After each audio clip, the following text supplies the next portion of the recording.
తాకట్టులో ఉన్న బంగారాన్ని విడిపించి ఆ రోజున్న మార్కెట్ ధర కట్టి మిగిలిన డబ్బును మీకు అందిస్తుంది ఎస్వీఎస్ గోల్డ్.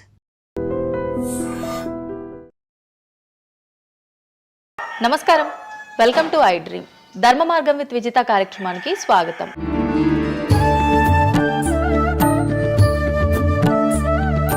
ప్రస్తుతం మనతో పాటు ఉన్నారు ప్రముఖ జ్యోతిష్యులు వేణుస్వామి గారు. ఇప్పుడు వారితో మాట్లాడి మరిన్ని విషయాలు తెలుసుకుందాం. ముఖ్యంగా మనకెన్నో సందేహాలు ఉంటూ ఉంటాయి, వాటి గురించి అడిగి తెలుసుకునే ప్రయత్నం చేద్దాం. నమస్కారం అండి.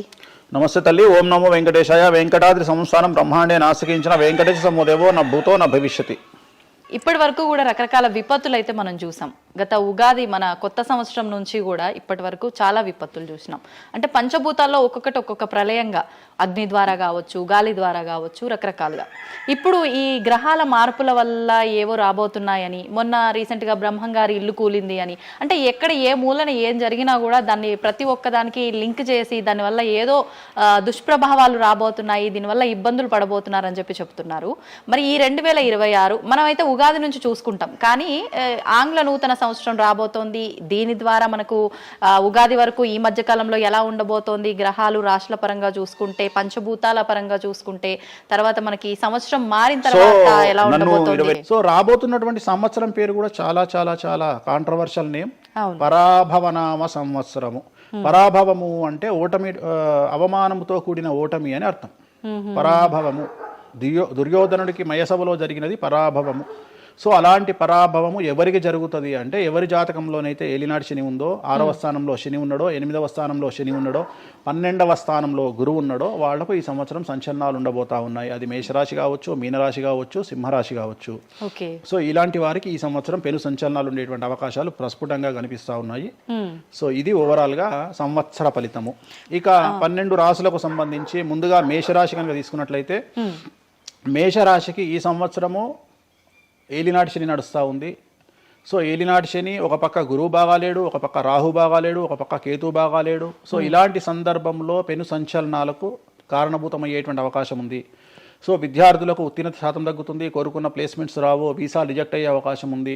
ఉద్యోగస్తులకు పై అధికారుల వల్ల సమస్యలు ఉంటాయి, ప్రమోషన్లు ఆగిపోతాయి. సో బదిలీలు చాలా దూరంగా బదిలీలు అయ్యే అవకాశం కనిపిస్తూ ఉంది. రాజకీయ నాయకులకు ఫెయిల్యూర్స్ కనిపిస్తూ ఉన్నాయి, ఉన్న పదవులు కోల్పోయే అవకాశం కనిపిస్తుంది, ఎన్నికలలో ఓటమి కనిపిస్తూ ఉంది. రైతులకు మొదటి పంట కంటే రెండవ పంట బాగుండే అవకాశం ఉంది. కళాకారులకు, క్రీడాకారులకు అవకాశాలు తగ్గిపోయి ఆదాయం తగ్గిపోయే అవకాశం ఉంది.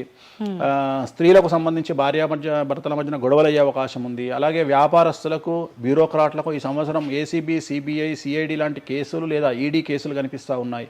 ఈ సంవత్సరం ఓవరాల్గా మేషరాశి వాళ్ళని తీసుకుంటే న్యాయపరమైన ఇబ్బందులు, ఆర్థికపరమైన ఇబ్బందులు, ఆరోగ్యపరమైన ఇబ్బందులు, తండ్రికి సంబంధించిన అపమృత్యు గండము,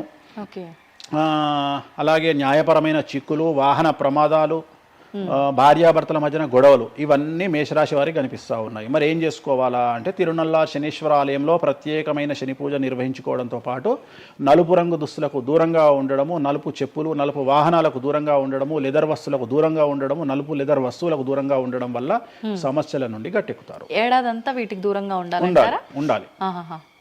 మరి తర్వాత నెక్స్ట్ వృషభ రాశి. సో వృషభ రాశి వారికి ఈ సంవత్సరం 100కు ఇంచుమించుగా 75% అనుకూలంగా ఉంది. రాహువు, కేతువు, గురువు, శని అనుకూలత కనిపిస్తూ ఉంది. చాలా బాగుండబోతా ఉంది. ఈ సంవత్సరం మే నుండి విపరీతమైన రాజయోగం పట్టబోతా ఉంది. చాలా అనుకూలంగా ఉంది. విద్యార్థులకు ఉత్తీర్ణత శాతం ఉంటుంది. స్త్రీలకు అనుకూలమైన ఫలితాలు ఉంటాయి. స్త్రీలకు మీ ఇంట్లో కమాండింగ్ అంతా మీదే ఉంటుంది. రాజకీయ నాయకులకు ఎన్నికలలో విజయాలు సాధిస్తారు. డబ్బులు ఎక్కువ ఖర్చైనా విజయాలు సాధిస్తారు. అలాగే రైతులకు 2 పంటల దిగుబడి, రాబడి బాగుంటుంది. విద్యార్థులకు కోరుకున్న ప్రదేశాల్లో సీట్లు వస్తాయి. ఉత్తీర్ణత శాతం పెరుగుతుంది. అవివాహితులకు వివాహ యోగ సూచనలు కనిపిస్తున్నాయి. సంతానం లేని వారికి సంతాన యోగం కనిపిస్తూ ఉంది. వ్యాపారస్తులకు, అన్ని రంగాల వ్యాపారస్తులకు అనుకూలమైన ఫలితాలు ఉండబోతా ఉన్నాయి. క్రీడాకారులకు, కళాకారులకు అవకాశాలు, ఆదాయము పెరుగుతాయి. ఓవరాల్గా ఈ సంవత్సరం పూర్తి స్థాయిలో మీకు ఎటువంటి సమస్యలు కనిపించడం లేదు. చాలా బాగుంది కాబట్టి మీకు ఎటువంటి రెమెడీస్ అవసరం లేదు. వీలైతే సోమవారం నాడు శివాలయంలో రుద్రాభిషేకాన్ని నిర్వహించుకోండి. సో నెక్స్ట్ మిథున రాశి. ఈ సంవత్సరం ఏదైనా రాశి 100కు 110% అనుకూలంగా ఉంది అంటే మిథున రాశి. సో గురువు, రాహువు, కేతువు అన్ని గ్రహాలు అనుకూలంగా ఉన్నాయి. పట్టిందల్లా బంగారంగా ఉంటుంది. గురువు అతిచారం వల్ల మీ జాతకం చాలా బాగుండబోతా ఉంది. గత 10 సంవత్సరాల నుండి మీరు పడుతున్నటువంటి కష్టాలన్నీ తొలగిపోయే అవకాశాలు కనిపిస్తూ ఉన్నాయి. సో కొత్త స్పీడ్తో ముందుకు వెళ్ళండి, కొత్త కొత్త ఆలోచనలు చేయండి, ఎంత గొప్పగా జీవితంలో ముందుకెళ్లాలో ప్లాన్ చేయండి, చాలా గొప్పగా ఆలోచించండి, చిన్నగా ఆలోచన చేయకండి. గురువు విపరీత రాజయోగాన్ని ఇవ్వబోతా ఉన్నాడు. దైవబలం మీకు అనుకూలంగా ఉంది, గురుబలం మీకు అనుకూలంగా ఉంది, శని బలం మీకు అనుకూలంగా ఉంది. కాబట్టి కొత్త కొత్త వ్యాపారాలు ప్రారంభించండి, విపరీతమైనటువంటి చాలా గొప్పగా కలలు కనండి, ఆ కళలను సాకారం చేసుకునే దిశగా ప్రయాణం చేయండి. విద్యార్థులకు అనుకూలంగా ఉంది, ఉద్యోగస్తులకు అనుకూలంగా ఉంది, వ్యాపారస్తులకు అనుకూలంగా ఉంది, రైతులకు 2 పంటలు అనుకూలంగా ఉంది. సో ప్రతి వాళ్ళు చెరువులు, తర్వాత చేపల చెరువులు, రొయ్యల చెరువులు పండించే వాళ్ళకు అనుకూలంగా ఉంది, పౌల్ట్రీ ఫామ్ వాళ్ళకు అనుకూలంగా ఉంది, రాజకీయ రంగం వారికి అనుకూలంగా ప్రజల్లో మంచి మార్పులు కనిపిస్తూ ఉన్నాయి. స్త్రీలకు మీదే కమాండింగ్గా ఉంటుంది, కుటుంబంలో మీరు ఏం చెప్తే అది జరిగేటువంటి అవకాశాలు కనిపిస్తూ ఉన్నాయి. సో మిథున రాశి వారికి పూర్తి స్థాయిలో అనుకూలంగా ఉంది. ఎటువంటి రెమెడీస్, ఎటువంటి పూజలు అవసరం లేదు. అద్భుతం అయితే వీళ్ళది. నెక్స్ట్ కర్కాటక రాశి. సో నెక్స్ట్ కర్కాటక రాశి. సో కర్కాటక రాశి వారికి కూడా ఇంచుమించు 90% అనుకూలంగా ఉంది. కాకపోతే ఇక్కడ ఉన్న సమస్య ఏంటి అంటే మే వరకు 2026 మే వరకు కొద్దిగా వీళ్ళకు గురువు 12వ ఇంట్లో ఉన్నాడు కాబట్టి కాళ్ళు చేతులు విరిగే అవకాశం ఉంది, దెబ్బలు తగిలించుకునే అవకాశం కనిపిస్తూ ఉంది. జాగ్రత్తగా ఉండండి. సాధ్యమైనంత వరకు yellow colour, lemon yellow colour దుస్తులు ధరించే ప్రయత్నం చేయండి. చాలా అనుకూలంగా ఉండబోతా ఉంది. రాజకీయ రంగంలో ఉండే వాళ్లకు విపరీతమైనటువంటి విజయాలు సిద్ధిస్తాయి. జనాల్లో అనుకూలమైన వాతావరణం ఉంటుంది. వ్యాపారస్తులకు విశేషించి అనుకూలంగా ఉంటుంది. విద్యార్థులకు అనుకూలంగా ఉంటుంది. అలాగే రైతులకు అనుకూలంగా ఉంటుంది. కళాకారులకు, క్రీడాకారులకు మరీ అనుకూలంగా ఉంటుంది. కాకపోతే ఓవరాల్గా కర్కాటక రాశి వారికి ఈ సంవత్సరం కొద్దిగా శత్రువుల యొక్క బెడద ఒక 10% కనిపిస్తూ ఉంది. కానీ శత్రువులను పట్టించుకోకండి. శని బలం వల్ల వాళ్ళు ఎంత ప్రయత్నాలు చేసినా, రాహు బలం వల్ల వాళ్ళు ఎంత ప్రయత్నాలు చేసినా మిమ్మల్ని ఎవరు ఏమీ చేయలేరు. సో మీరు చేయాల్సింది ప్రతి గురువారం నాడు లెమన్ ఎల్లో దుస్తులు ధరించే ప్రయత్నం చేయండి. అలాగే శ్రీకాళహస్తిలో గురు దక్షిణామూర్తి వద్ద గురువారం నాడు గురుహోరలో గురువుకు అంటే దక్షిణామూర్తికి అష్టోత్తర పూజ చేయించుకోండి. అలాగే పసుపు రంగు పువ్వు ఏదైనా ఉంటే అక్కడ నుండి తెచ్చుకొని ఇంట్లో పెట్టుకోండి. మీకు అనుకూలమైన ఫలితాలు ఉంటాయి. అంటే శని వీళ్ళకి ఫేవర్గా ఉన్నాడు అంటే శని వీళ్ళకి చాలా ఫేవర్గా ఉన్నాడు, రాహు ఫేవర్గా ఉన్నాడు, కేతు ఫేవర్గా ఉన్నాడు, మే నుండి గురువు కూడా ఫేవర్గా ఉంటాడు. అది ఉన్న చిన్న చిన్న ఇబ్బందులకు కూడా ఏమైనా దానాలు అలాంటివి అదే మనం చెప్పిన ఎందుకు గురువు లెమన్ ఎల్లో కలర్ గురువుకు దక్షిణామూర్తి సరిపోతుంది, ఇంకా అవసరం లేదు, దానాలు అవసరం లేదు. మరి తదుపరి రాశి. సో నెక్స్ట్ సింహరాశి. సింహరాశికి ఈ సంవత్సరం అష్టమ శని నడుస్తూ ఉంది. గురువు వ్యతిరేకమైన ఫలితాలు, రాహు కేతువు చాలా నెగిటివ్గా ఉన్నారు. సో ఇంచుమించుగా 4 గ్రహాలు వ్యతిరేకమైన దిశలో ఉన్నాయి. అష్టమ శని అంటే తల్లికి ఆరోగ్యపరమైన ఇబ్బందులు ఉంటాయి, మానసికమైన ఇబ్బందులు ఉంటాయి, శారీరకమైనటువంటి అనారోగ్య సమస్యలు ఉంటాయి, అలాగే ఆర్థికపరమైన ఇబ్బందులు, న్యాయపరమైన చికాకులు ఉంటాయి. జాగ్రత్తగా ఉండండి. నలుపు రంగు దుస్తులకు దూరంగా ఉండండి. విద్యార్థులకు సమస్యలు, ఉద్యోగస్తులకు సమస్యలు, వ్యాపారస్తులకు సమస్యలు, ఈడీ కేసులు, పోలీస్ కేసులు, బ్యూరోక్రాట్స్కు సిబిఐ కేసులు, రైతులకు పంటల దిగుబడిలో నష్టము, కళాకారులకు, క్రీడాకారులకు వాళ్ళ అవకాశాలను ఇతరులు దక్కించుకునేటువంటి అవకాశం కనిపిస్తూ ఉంది. స్త్రీలకు భార్యాభర్తల మధ్యన గొడవలు. సో ఓవరాల్గా సింహరాశి వారికి ఏ రంగంలో వారైనా సమస్యలు కనిపిస్తూ ఉన్నాయి. అష్టమ శని ప్రభావం కనిపిస్తూ ఉంది కాబట్టి నలుపు రంగు దుస్తులకు దూరంగా ఉండండి. తీరు నల్లార్ శనీశ్వర ఆలయంలో ప్రత్యేకమైన శని పూజను నిర్వహించుకోవడం ద్వారా సమస్యల నుండి గట్టెక్కుతారు. ఓకే. సో నెక్స్ట్ కన్యారాశి. ఈ సంవత్సరం కన్యారాశి వారికి ఇంచుమించు 75% అనుకూలంగా ఉండబోతా ఉంది. శని, అలాగే కుజుడు, రాహువు, కేతువు, గురువు అనుకూలతల వల్ల చాలా చాలా అనుకూలంగా ఉండబోతా ఉంది. ఒకే ఒక్క సమస్య ఈ సంవత్సరం ఉండేది, భార్యాభర్తల మధ్యన ఈగోలు కానీ క్లాషెస్ కానీ వచ్చే అవకాశం ఉంది. సో కాంప్రమైజ్ అవ్వడానికి ప్రయత్నించండి. భార్య దగ్గర భర్త, భర్త దగ్గర భార్య, కాంప్రమైజ్ అవ్వండి. ఈగోలకు పోవద్దు, జెలస్లకు పోవద్దు. ఆర్థికపరమైన అంశాల్లో జాగ్రత్తగా ఉండండి. విద్యార్థులకు అనుకూలత కనిపిస్తూ ఉంది. రాజకీయ నాయకులకు అనుకూలత కనిపిస్తూ ఉంది. వ్యాపారస్తులకు, కళాకారులకు, క్రీడాకారులకు విశేషమైన యోగం లభించబోతూ ఉంది. న్యాయస్థానాల్లో పనిచేసే వాళ్లకు, న్యాయ సంబంధమైన వృత్తిలో ఉండే వాళ్లకు అనుకూలమైన ఫలితాలు ఉండబోతూ ఉన్నాయి. స్త్రీలకు విశేషించి అనుకూలంగా ఉండబోతూ ఉంది. సో ఈ సంవత్సరం కన్యారాశి వారికి పూర్తిగా అనుకూలమైనటువంటి ఫలితాలు కనిపిస్తూ ఉన్నాయి. వీరు చేయాల్సినటువంటి రెమెడీ, సోమవారం నాడు రుద్రాభిషేకాన్ని శివాలయంలో నిర్వహించండి. సమస్యల నుండి గట్టెక్కుతారు. సో నెక్స్ట్ తులారాశి. తులారాశి వారికి షష్టమ స్థానంలో శని కనిపిస్తూ ఉన్నాడు. కాకపోతే గురువు విపరీత రాజయోగాన్ని ఇవ్వబోతా ఉన్నాడు. వీళ్ళకి గురు బలము మరియు దైవ బలం అనుకూలంగా ఉండడం వల్ల మీ జీవితాన్ని కొత్తగా ప్రొజెక్ట్ చేసుకునేటువంటి అవకాశం మీకు దేవుడు కల్పిస్తూ ఉన్నాడు. ముందుకు వెళ్ళే ప్రయత్నం చేయండి. చాలా కొత్తగా మిమ్మల్ని మీరు ఆవిష్కరించుకునే ప్రయత్నం చేయండి. మిమ్మల్ని మీరు కొత్తగా సమాజానికి చూపించుకోండి. దానివల్ల మీ ఆలోచనలు మార్చుకోండి. చాలా గొప్పగా థింక్ చేయండి, గొప్పగా కలలు కనండి, వాటిని సాకారం చేసుకోండి.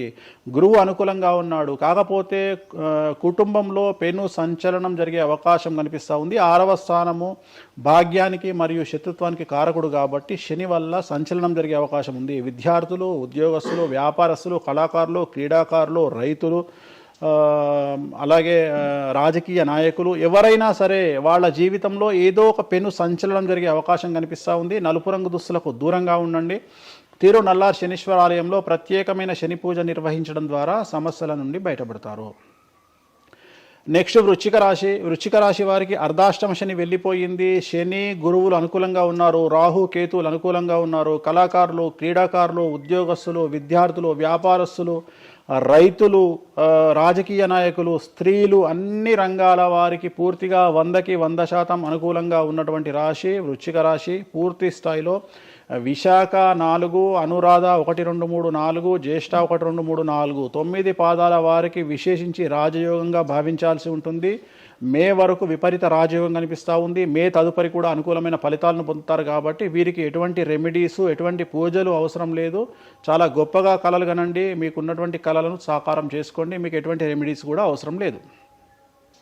నెక్స్ట్ ధనుసు రాశి వారికి అర్ధాష్టమ శని నడుస్తూ ఉంది. అర్ధాష్టమ శని అనేటువంటిది డబ్బులను అధికంగా ఇచ్చి ఆ డబ్బుల ద్వారా సమస్యలు తెచ్చేటువంటి ఒక పరిస్థితి. అంటే డబ్బులు లేకపోతేనే సమస్యలు అంటారా? డబ్బులు ఉంటే కూడా సమస్యలు. డబ్బులు ఉన్నప్పుడు వాటిని మనం ఖర్చు చేసే విధానంలో సమస్యలు, వాటిని మనం ఎలా సమాజంలో ఖర్చు పెట్టబోతున్నామనే సమస్యలు ఏర్పడేటువంటి అవకాశం ఉంది. కాబట్టి మీరు ఇన్వెస్ట్మెంట్ చేయడంలో కానీ, అప్పులు ఇవ్వడంలో కానీ, ఎవరికైనా అప్పులు ఇవ్వడంలో కానీ, చిట్టీలు వేయడంలో కానీ, సహాయం చేయబోయేటప్పుడు కానీ జాగ్రత్తలు తీసుకోండి. ఎటువంటి పరిస్థితుల్లోనూ డబ్బులు ఎవరికి ఇవ్వవద్దు. సో ధనుస్సు రాశి వారికి డబ్బు పరంగా సమస్యలు ఏర్పడే అవకాశం ఉంది. రాక డబ్బులు వచ్చినాయి కాబట్టి తీసుకెళ్ళి వేరే వాళ్ళకి ఇచ్చి మోసపోయే అవకాశాలు కనిపిస్తూ ఉన్నాయి. ఈ ఒక్క విషయంలో ధనుస్సు రాశి వాళ్ళు జాగ్రత్తలు తీసుకుంటే విద్యార్థులకు, ఉద్యోగస్తులకు, కళాకారులకు, క్రీడాకారులకు, రాజకీయ నాయకులకు, స్త్రీలకు, వ్యాపారస్తులకు, రైతులకు, అన్ని రంగాల వారికి ఈ సంవత్సరం అనుకూలంగా ఉంటుంది. ఓన్లీ మీరు చేయాల్సిన రెమెడీ నలుపు రంగు దుస్తులకు దూరంగా ఉండండి. తిరునల్లార్ శనీశ్వర ఆలయంలో ప్రత్యేకమైన శని పూజ నిర్వహించడం ద్వారా సమస్యల నుండి గట్టెక్కుతారు. నెక్స్ట్ మకర రాశి వారికి ఈ సంవత్సరం చాలా అనుకూలంగా ఉంది. ఈ సంవత్సరం అండర్లైన్ చేయాల్సిన విషయం ఏమిటంటే మకర రాశి వారికి భార్యాభర్తల మధ్యన గ్యాప్ ఏర్పడేటువంటి అవకాశం ఉంది. గొడవలు వచ్చే అవకాశం ఉంది. ఈగోస్ వల్ల కానీ వేటి వల్ల అయినా సమస్యలు వచ్చే అవకాశం ఉంది. అది కాకుండా విద్యార్థులకు అనుకూలతలు ఉంటాయి, ఉద్యోగస్తులకు అనుకూలతలు ఉంటాయి, రైతులకు 2 పంటల దిగుబడి రాబడి ఉంటుంది.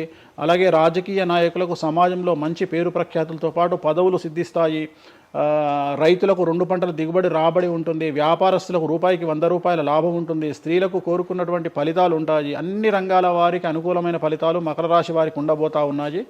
వీరు సోమవారం నాడు శివాలయంలో రుద్రాభిషేకం నిర్వహించుకున్నట్లయితే సమస్యల నుండి గట్టెక్కుతారు.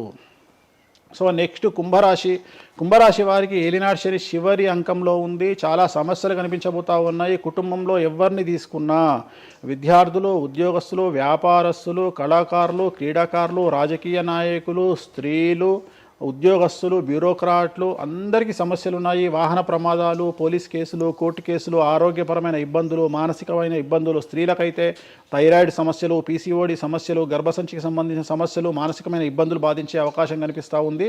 జాగ్రత్తగా ఉండండి. నలుపు రంగు దుస్తులకు దూరంగా ఉండండి. శనివార నియమాన్ని పాటించండి. సప్త శనివార వ్రతాన్ని పాటించండి. సప్త శనివార వ్రతం అంటే శనివారం నాడు శ్రీ వెంకటేశ్వర స్వామి వారికి సంబంధించినటువంటి వ్రతము. ఇది పుస్తకం మీకు మార్కెట్లో దొరుకుతుంది, తీసుకొచ్చుకొని 7 వారాల పాటు 7 శనివారాల పాటు చేయండి. సమస్యల నుండి గట్టెక్కుతారు. ఇక చివరిది లాస్ట్ది అనేటువంటిది మీనరాశి వారికి ఈ సంవత్సరం జన్మశని నడుస్తూ ఉంది. జన్మశని చాలా డేంజరస్గా ఉండబోతూ ఉంది.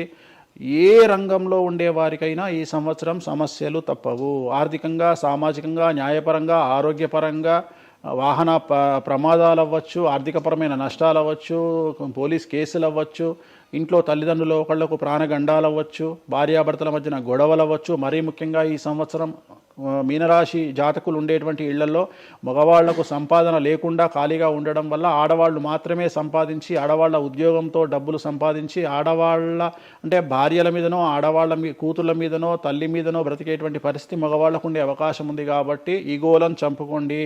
సో ఆడవారి మీద బ్రతకడానికి సిద్ధపడండి, కష్టపడండి, మానసికంగా సంసిద్ధులుగా ఉండండి. అంటే అలాంటి ఒక కండిషన్ ఈ సంవత్సరం ఉండబోతా ఉంది. ఈ ఒక్క సంవత్సరాన్ని కనుక మీరు దాటగలిగితే మీ జీవితంలో మంచి మంచి మంచి పొజిషన్లకు వెళ్తారు. సో నలుపు రంగు దుస్తులకు దూరంగా ఉండండి. రాత్రిపూట ప్రయాణాలు చేయకండి. వాహన ప్రమాదాలు జరిగే అవకాశం కనిపిస్తూ ఉంది. జన సమూహం ఉన్నటువంటి ప్రాంతాలకు వెళ్ళకండి. సో జాగ్రత్తలు తీసుకోండి. నలుపు రంగు దుస్తులకు దూరంగా ఉండండి. తిరునల్ల శనీశ్వర ఆలయంలో ప్రత్యేకమైన శని పూజ నిర్వహించడం ద్వారా సమస్యల నుండి బయటపడతారు. ఇప్పుడు ఈ రాశి ఫలాల్ని ఈ మధ్యకాలంలో చాలా మంది ఫాలో అవుతున్నారండి. ఇది అక్షరం అంటే పేరులో మొదటి అక్షరాన్ని బట్టి ఫాలో అవ్వాలా, లేదంటే డేట్ ఆఫ్ బర్త్ బట్టి వచ్చే రాశిని ఫాలో ఇది అవ్వాలా? పేరులో దాని సంబంధం లేదు. డేట్ ఆఫ్ బర్త్ ప్రకారం చూసుకోవాలి. రెండోది ఇది గోచారం, గ్రహచారం వేరు, గోచారం వేరు. ఇది జస్ట్ గోచారం ప్రకారం ఎలాగైతే మనము సౌరమానం ప్రకారము మనం చూసుకుంటామో అలా ఇది ఓన్లీ చాంద్రమానం ప్రకారము మీ నక్షత్రం ప్రకారం చూసుకోవాల్సిందే. మళ్ళీ వ్యక్తిగతమైన జాతకం వేరు. అంటే ఒక 3-4 రాశులు మినహాయించి అన్ని రాశుల వారికి కొంచెం ఇబ్బందికర పరిస్థితులే ఉన్నాయి. దానికి మీరు చెప్పిన రెమెడీస్ చేసుకుంటే సరిపోతుంది. అసలు నువ్వు జనవరి 1కు ముందు నా దగ్గరికి ఇంటర్వ్యూకి ఎందుకు వచ్చినావు?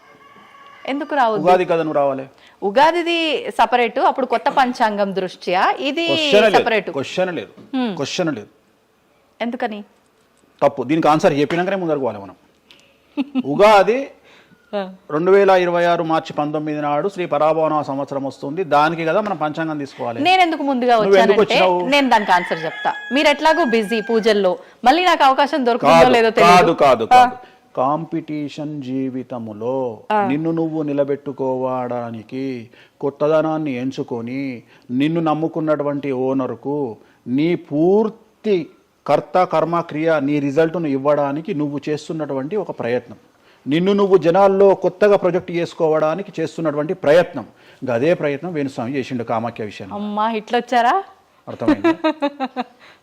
అర్థమైందా? కాబట్టి జనాల్లో కొత్తదానంలో కొత్తగా వస్తే నువ్వు గదే యాంకరింగ్ నేర్చుకున్నావు, గాయన గదే అడ్వకేట్ చదువుకుండు, గా టీవీ ఛానల్ గదే చేసింది. మరి గా టీవీ ఛానల్ ఏమో ప్రైమ్ టైమ్ స్లాట్ 2 లక్షలు ఎట్లా పోతుంది? పనికి వాళ్ళ చిన్న ఛానల్ 2000 ఎందుకు పోతుంది అంటే వాళ్ళు కష్టపడడానికి వాళ్ళు చేసిన స్టింగ్ ఆపరేషన్లు కావచ్చు, వాళ్ళు జీవితాన్ని నాశనం చేసిన విధానం కావచ్చు, వాళ్ళకి ఆ పేరు వచ్చింది. సో అట్లనే వేణుస్వామి కష్టపడి ఈ స్థాయికి రావడానికి వేణుస్వామికి అంటూ ఒక బ్రాండ్ ఉన్నది. సో రెండవది, ఇదే సంవత్సరం ఇదే ఛానల్లో 2025 శివ అనే ఒక యాంకర్ కు నేను ఇంటర్వ్యూ ఇచ్చిన. అందులో చాలా విషయాలు చెప్పిన. ఏమేం చెప్పిన? ఈ సంవత్సరము రైలు ప్రమాదాలు ఎక్కువ అని చెప్పిన, విమాన ప్రమాదాలు ఎక్కువ అని చెప్పిన. చెప్పంగా వెనకకించి వచ్చి వీనికి పని పాట లేదు, వీడు పొద్దుగాలు లేస్తే ఇటువే మాట్లాడతాడు అని తిట్టిరు నన్ను. మరి అయినప్పుడు ఒకడన్నా పెట్టడేంద్రా? పెట్టాలే కదా. ఎందుకు పెట్టారు అంటే చివరికి జ్యోతిష్యం చెప్పుకునే స్వేచ్ఛ కూడా మా బొందకు లేకుండా చేసిరు. జ్యోతిష్యంలో అరే ఇప్పుడు నా సొంత కవిత్వం కాదు, ఎవరిని అడిగినా చెప్తారు. ఈ సంవత్సరం గురువు అధిపతి కమాండర్ కేతువు అన్ని క్లియర్గా ఉన్నాయి. కేతువు అంటే మోక్షకారకుడు, భక్తికారకుడు. ఈ సంవత్సరం 2026లో ఎక్కడైతే జనాలు గుమిగూడు ఉంటారో అక్కడ ప్రాబ్లమ్స్ వస్తాయి. అది రేపు జరగబోయేటువంటి పుష్కరాలు కావచ్చు, రేపు జరగబోయే సమ్మక్క సారక్క పండగ కావచ్చు, లేకపోతే దేవాలయాల్లో ముక్కోటి ఏకాదశి కావచ్చు. ఎక్కడైతే భక్తి భావం ఉంటుందో అక్కడ చాలా పెద్ద పెను ప్రమాదాలు సంచలనాలు జరుగుతాయని శాస్త్రం చెప్తుంది. శాస్త్రం చెప్పినప్పుడు ఆ శాస్త్రాన్ని వేణుస్వామి చెప్తున్నాడు. దీన్ని కూడా తప్పు తీసుకుపోయి వేణుస్వామి ఏలినాడు శని నడుస్తుంది మేషరాశికి, మేషరాశి బాగుండదు అని చెప్పాలి కానీ మేషరాశి సూపర్ స్టార్లు అవుతారని నేనెందుకు చెప్తా అంటే ఒక చూసిన వేణుస్వామి మన ఒక ఆమె నేను మీనరాశి బాగాలేదంటే మీనరాశికి బాగాలేదని చెప్తున్నా వేణుస్వామి ఎట్టడే ఎప్పుడు వేణుస్వామి అని ఇట్లా ఊరుతుంది, ఇట్లనే ఊరుతుంది ఆమె, ఇట్లనే అంటుంది వేణుస్వామి చెప్పిండు అని తిట్టింది. నువ్వు నమ్మవమ్మా, ఆమె అమెరికా నుండి పంచుప్రభాకర్ అని ఒక ఆయన ఉంటాడు, ఆయన తిట్టిండమ్మా ఆ బూతులు భగవంతా నేనైతే తెల్లారి చచ్చిపోతుండే. అంటే వాళ్ళిద్దరికి ఫైటింగ్ జరిగి గదే మీనరాశి అని చెప్తున్నాను నేను. ఆమె మీనరాశి అంట, గదే మీనరాశి అంటున్నాను. అంటే నేను చెప్పేది అదే. నేను చెప్పేది ఫస్ట్ శనీశ్వరుడు కాదు, శనేశ్వరుడు. శనీశ్వరుడు అని ఎందుకు వచ్చింది అంటే ఒకరోజు శని శంకరుడు ఇద్దరు కలిసినప్పుడు శంకరుడు శనిని అడుగుతాడు, ఏందా నేను చూస్తే పెద్ద అందరు భయపడుతున్నారు, చాలా పెద్ద పెద్ద వాళ్ళు భయపడుతున్నారు, నువ్వు తోపు తురుమట కదా అంటాడు. అంటే నేను తోపు తురుమా కాదా రేపు చెప్తా నీ సంగతి అంటాడు. ఎవరు? శని ఈశ్వరుని అంటాడు. అంటే ఏంది అంటే రేపు నీ టైం వచ్చింది నీ సంగతి ఏందో చెప్తా అంటాడు. అంటే తెల్లవారి పొద్దున సూర్యోదయానికి శంకరుడు పోయి ఒక చెట్టు తొర్రలో దాచుకొని సాయంత్రం సూర్యాస్తమయం వరకు చెట్టు తొర్రలోనే ఉంటాడు, ఉండి బయటకు వస్తాడు. బయటకు వచ్చిన తర్వాత శని ఎదురుపడితే నన్నేమో చేస్తా అన్నావు కదా, ఏం చేసినావు అంటాడు. అంటే నువ్వు లయకారకుడివి, ప్రపంచాన్ని శాసిస్తావు, ముల్లోకాలను శాసిస్తావు, అట్లాంటి నిన్ను తీసుకుపోయి సూర్యోదయం నుండి సూర్యాస్తమయం దానిక చెట్టు త్వరలో దాచిపెట్టిన, ఇంతకంటే నేను చేసేదే ఉంది అంటాడు. ఆట మొదలు పెట్టేశాడు అక్కడ ఆల్రెడీ. అప్పటి నుండి ఆయనకు శనీశ్వరుడు అని పేరు వచ్చింది. Okay okay. సో ఇది జరిగింది శంకరుడికి కూడా జరిగింది, రాముడికి కూడా జరిగింది. సో ఏలినాటి శని పీరియడ్లో, షష్టమ శని పీరియడ్లో బాధలు పడేటువంటి పరిస్థితి ప్రతి ఒక్కళ్లకు ఉంటుంది. రెండవసారి ఏలినాటి శనిలో మరీ దరిద్రంగా ఉంటుంది. కలియుగంలో దాని తీవ్రత చాలా ఎక్కువగా ఉంటుంది. కలియుగంలో ఫిజికల్ కంటే మానసికమైన దెబ్బలు చాలా ఎక్కువగా ఉంటాయి. జనాలు కొట్టే దెబ్బలు చాలా ఎక్కువగా ఉంటాయి. నరఘోష వల్ల తినే దెబ్బలు చాలా ఎక్కువగా ఉంటాయి. కలియుగ దైవమైనటువంటి వెంకటేశ్వర స్వామి వారికే ఎన్నో రకాల పూజలు చేసి దిష్టి తీయడానికి ప్రయత్నం చేస్తున్న సందర్భంలో ఆఫ్టర్ ఆల్ మానవుల మనమెంత. సో మన మీద ఎన్నో రకాల దుష్ప్రయోగాలు ఉంటాయి, ఎన్నో రకాల నరఘోషలు ఉంటాయి. సో ఇవన్నీ జనాలకు తెలియజేయాల్సిన బాధ్యత ఒరిజినల్ పండితుడిగా, ఒరిజినల్ జ్యోతిష్కుడిగా నా మీద ఉంది. సో సొంత కవిత్వము జనాలకు పాజిటివ్గా చెప్పడానికి నేనేమి ఏమో అంటారు కదా, వ్యక్తిగత ఏదో అంటారు వాళ్ళను, వ్యక్తిగతంగా కౌన్సిలింగ్ ఇచ్చేటువంటి వాడిని కాదు నేను. సో నేను శాస్త్రం ఏం చెప్పిందో నేను దాన్ని మాత్రమే జనాలకు చెప్పడానికి నేను ఇక్కడ ఉన్నా. అంతేగాని క్యాన్సర్ వచ్చిన పట్టుకొని నీకు ఏం లేదు అని చెప్పి వాడిని ఇంటికి పంపించి 2 రోజుల తర్వాత సచ్చేటట్టు చేసేటువంటి నీచుడిని నేను కాదు. క్యాన్సర్ వస్తే క్యాన్సర్ వచ్చింది, ధైర్యంగా బతుకు, ఇంకా బతుకు, నీ కోరికలు తీర్చుకో, అన్ని కోరికలు తీసుకొని సావు అని చెప్తా. రెండవది, అన్ని తిని 60 ఏళ్ళు పోతే ఏం తినకుండా 80 ఏళ్ళు బతికితే లాభం లేదు. సో కలియుగంలో ఇవన్నీ సమస్యలు చాలా తీవ్రంగా ఉంటాయి. భార్యాభర్త కారులో పోతే పక్కింటోడు ఏడిస్తొస్తాడు, మంచి కారు కొనుక్కుంటే ఏడిస్తొస్తాడు, ఒక పిల్లగాడు మంచి ఉత్తీర్ణత శాతంలో పాస్ అయితే ఏడిస్తొస్తారు, మంచి ఉద్యోగం వస్తే ఏడిస్తొస్తారు, ఒక పొలిటికల్ బాగుంటే సస్తాడు, ఒక యాంకర్కు డబ్బులు వస్తే సస్తాడు. సో ప్రతి దగ్గర ఏడుపు ఏడుపు ఏడుపు, జలసు అనేటువంటిది రాజ్యమేలుతున్నటువంటి సందర్భంలో తెలుగు రాష్ట్రాలలో అది పీక్ స్థాయిలో ఉండేటువంటి పరిస్థితులలో నిజాలు చెప్పి జనాలని భయానికి దూరంగా ఉంచాల్సినటువంటి బాధ్యత నాది, జరగబోయే నష్టం నుండి కాపాడాల్సినటువంటి బాధ్యత నాది అని ఇంతమంది రాళ్ళేసినా, ఇంత చెండాల పనులు చేసినా, వ్యక్తిగతంగా నన్ను విమర్శలు చేసినా నేను ఎవరిని వ్యక్తిగతంగా విమర్శించడం లేదు. ఎందుకంటే ప్రతి ఒక్కడి ముడి కింద ఖచ్చితంగా సమస్యలు ఉంటాయి. ఈ శుద్ధపూస ఎవడూ కాదు. నాకంటూ నెల రోజులు పక్కకు తీస్తే ఒక్కొక్కటి జాతకాలు చెప్పగలుగుతా అందరివి. నేను వాటి జోలికి బోదలుచుకోవట్లేదు. శాస్త్రం ఏం చెప్పిందో శాస్త్ర ప్రామాణికంగా నేను జనాలకు తెలియజేయాలని కోరుకుంటున్నా. సో లాస్ట్ ఇయర్ ఎట్లా జరుగుతుందో 2025లో అనుభవించిన కష్టం కంటే 2026 ఎక్కువ, 2026 కంటే 27 ఎక్కువ, 27 కంటే 28 ఎక్కువ. 2025 నుండి 28 వరకు సమాజంలో ప్రకృతిలో జరిగే సంఘటనల తీవ్రత చాలా ఎక్కువగా ఉండబోతా ఉంది. ప్రకృతి పరంగా, సామాజికంగా, అగ్ని ప్రమాదాల పరంగా, వాహన ప్రయాణాల ప్రమాదంగా చాలా రకాల సమస్యలు ఈ సంవత్సరం ఉండబోతున్నాయి. ఓకే. రాశుల పరంగా ఎలా ఉంటుందండి? సో ఈ సంవత్సరము ఫస్ట్ రాశుల కంటే ముందు మనం మాట్లాడుకోవాల్సింది ఏంటి అంటే, ఈ సంవత్సరము రైలు ప్రమాదాలు, అగ్ని ప్రమాదాలు, వాహన ప్రమాదాలు, అలాగే జన సమీకరణలు ఉన్న చోట, భక్తులు గుమిగూడే చోట, జన సాంద్రత ఉన్న చోట, అది సినిమా థియేటర్లు అవ్వచ్చు, భక్తికి సంబంధించిన ఏరియా అవ్వచ్చు, సో మార్కెట్లు అవ్వచ్చు, మాల్స్ అవ్వచ్చు, వాటిల్లో పెను సంచలనాలు ఈ సంవత్సరం జరిగే అవకాశాలు ఉన్నాయి. ఆర్థిక నష్టము అంటే ఆస్తి నష్టము, జన నష్టము ఉండేటువంటి అవకాశాలు ఉన్నాయి. కాబట్టి జనాలకు చెప్పే విషయం ఏంటంటే, భక్తి పేరుతో జనాలు లేనటువంటి ప్లేస్కి వెళ్ళండి. ముక్కోటి ఉంది, ఖాళీగా ఉన్న వెంకటేశ్వర స్వామి గుడికి వెళ్ళండి హ్యాపీగా. ఆ దేవుడికి డబ్బులు ఇచ్చిన వాళ్ళు అవుతారు, పంతులకు డబ్బులు ఇచ్చిన వాళ్ళు అవుతారు, గుడికి 4 రూపాయలు ఇచ్చిన వాళ్ళు అవుతారు. అట్లనే జనాలు లేనటువంటి ప్లేసుల్లో పుష్కరాలకు వెళ్ళండి ఈ సంవత్సరము. సో జన సాంద్రత ఉన్నటువంటి ప్రదేశాలను ఈ సంవత్సరం అవాయిడ్ చేయడానికి ప్రయత్నం చేయండి. సో టూర్లు మ్యాక్సిమం అవాయిడ్ చేయండి. ఈ సంవత్సరము లోయ ప్రాంతాలలో, కొండ ప్రాంతాలలో, నదీ పరివాహక ప్రాంతాలలో పెను సంచలనాలు నమోదయ్యే అవకాశం ఉంది. టూరిస్టు ప్రాంతాలలో కూడా ప్రాబ్లమ్స్ ఉంటాయి. ఈ సంవత్సరం భారతదేశంలో కొన్ని ప్రదేశాల్లో మత కల్లోలాలు రేగేటువంటి అవకాశం కనిపిస్తూ ఉంది, కర్ఫ్యూ విధించేటువంటి అవకాశం కనిపిస్తూ ఉంది. సో ఇవన్నీ కూడా ఈ సంవత్సరం చాలా తీవ్రంగా ఉండబోతా ఉన్నాయి. సో జాగ్రత్తలు వహిస్తే మంచిది. ఓకే. ఇప్పుడు అంటే ఇవి ఎవరికి, అంటే ఏదైనా గ్రహాల్లో మార్పులు ఉన్న వాళ్ళకా, లేదంటే అంటే ఇదంతా మనం ప్రకృతి పరంగా చెప్పాలి. ప్రకృతి పరంగా దాంట్లో ఎవరు ఉంటారు అంటే, చనిపోయే వాళ్ళని తీసుకుంటే ఆ బాధితులు ఎవరైతే ఉంటారో వాళ్ళ జాతకంలో ఏలినాటి శనో, షష్టమ స్థానంలో శనో, వ్యయ గురువో ఉంటాడు. ఓకే. సో మనం వాళ్ళే అని చెప్పలేం కదా, అక్కడికి పోయిన వాళ్ళల్లో వాళ్ళు ఉంటారు. ఎవడైతే నష్టజాతకుడు ఉంటాడో వాడికి ఆ ఇన్సిడెంట్ జరుగుతుంది. సో ఇది ఓవరాల్ గా సంవత్సర ప్రిడిక్షన్ అంటారు.